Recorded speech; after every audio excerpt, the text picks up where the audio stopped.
వాడు ఎట్లా మోసం చేస్తున్నా అంటే సైతానుడు ఒక గుర్రపు బండి See how Satan is deceiving one horse cart. ఆ గుర్రపు బండి, ఆ గుర్రము చాలా చిక్కిపోయింది. See that horse became very lean. ఇంకా అది ఇంకా మహా అంటే బతికితే ఇంకో వారం వాడాలి. At the most it may live for another a week or two. చాలా కాలం దానికి ఆహారం కూడా లేదు. Because for a long time there is no food also.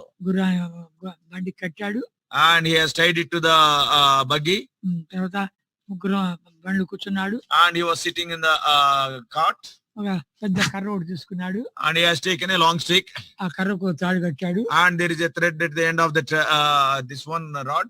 దానికి తాడు కట్టి గడ్డి కట్టాడు.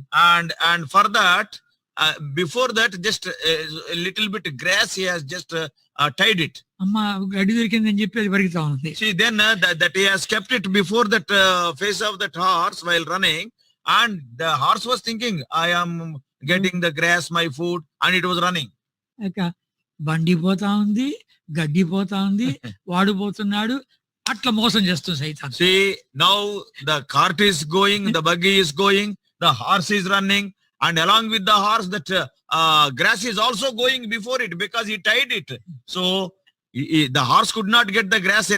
See, but even then, see, it is running. So Satan deceives us like that. ఇది పోతే అది వస్తుంది, అది పోతే అది వస్తుంది, లక్షాధికారి అయిపోతాం అని చెప్పి రకరకాలుగా స్కీములు ఏవన్నీ చేసి చివరికి ముంచుతాడు. So like this, Satan will say you are going to become a lackey, you are a multi-millionaire, you are going to become a millionaire. So by showing you so many schemes, and ultimately he will deceive you. ధనమును అపేక్షించిన వాళ్ళు ఎవడు బాగుపడలేదు. Till today, a person who is having the lust of money, covetousness, nobody improved himself. ఇంకా Bible